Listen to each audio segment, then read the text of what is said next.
ముఖ్యమంత్రి చంద్రబాబు నాయుడు ఈ నెల 20న ఢిల్లీ వెళ్లి ప్రధాని మోదీతో భేటీ అయ్యే అవకాశాలున్నాయి. రాష్ట్రానికి ప్రత్యేక హోదాతో పాటు ప్యాకేజీ ఇవ్వాలని ఆయన విజ్ఞప్తి చేయనున్నారు.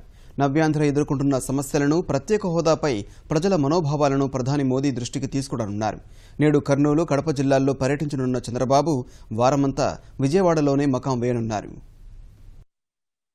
రాష్ట్రానికి ప్రత్యేక హోదా ఇచ్చే అంశాన్ని మరోసారి ప్రధాని నరేంద్ర మోదీ దృష్టికి తీసుకెళ్లేందుకు ముఖ్యమంత్రి చంద్రబాబు నాయుడు సమాయత్తమయ్యారు. పునర్విభజన చట్టంలోని అంశాలకు సంబంధించిన సమస్యలపై చర్చించేందుకు ఇప్పటికే మోదీని సమయం అడిగిన ఆయన ఈ నెల 20న ఢిల్లీ వెళ్లే అవకాశాలున్నాయి. ప్రస్తుతం దుబాయ్లో పర్యటనలో ఉన్న ప్రధాని అక్కడి నుంచి రాగానే చంద్రబాబుకు సమయం ఇవ్వనున్నట్లు తెలుస్తోంది.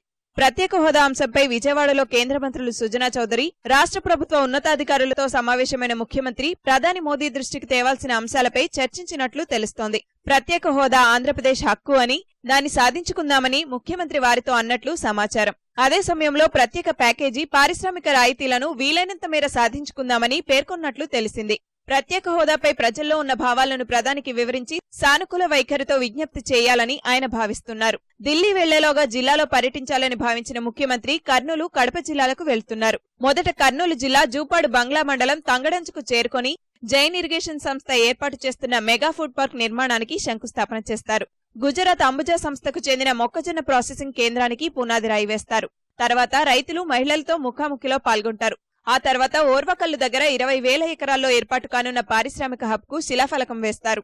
మా ముఖ్యమంత్రి గారు రైతన్నలు ఇబ్బందులు పడుతున్నారని తెలుసుకోవాలనే ఉద్దేశంతో ఈ కార్యక్రమాన్ని రావడం కూడా జరుగుతూ ఉంది. ఒక ఓపెనింగ్లే కాదు, రైతులు సమస్యలు తెలుసుకోవాలి, వర్షాభావ పరిస్థితులు తెలుసుకోవాలి, రేపొద్దులో మన తాగునీటి సమస్య గురించి తెలుసుకోవాలనే ఉద్దేశంతో మన జిల్లాకు రావడం జరుగుతుందని తెలియదు. కర్నూలు పర్యటన ముగిసిన తర్వాత కడపకు వెళ్లి జలవనరుల శాఖ అధికారులతో సమావేశమవుతారు.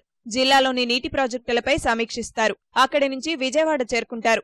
రాత్రికి అక్కడే బస చేసి మంగళవారం విజయవాడ నుంచి బెంగళూరు మీదుగా కుప్పం వెళ్తారు. 2 రోజులు అక్కడ పర్యటిస్తారు. అక్కడి నుంచి ఢిల్లీ వెళ్లి మోదీతో భేటీ అవుతారని అధికారిక వర్గాల ద్వారా తెలుస్తోంది.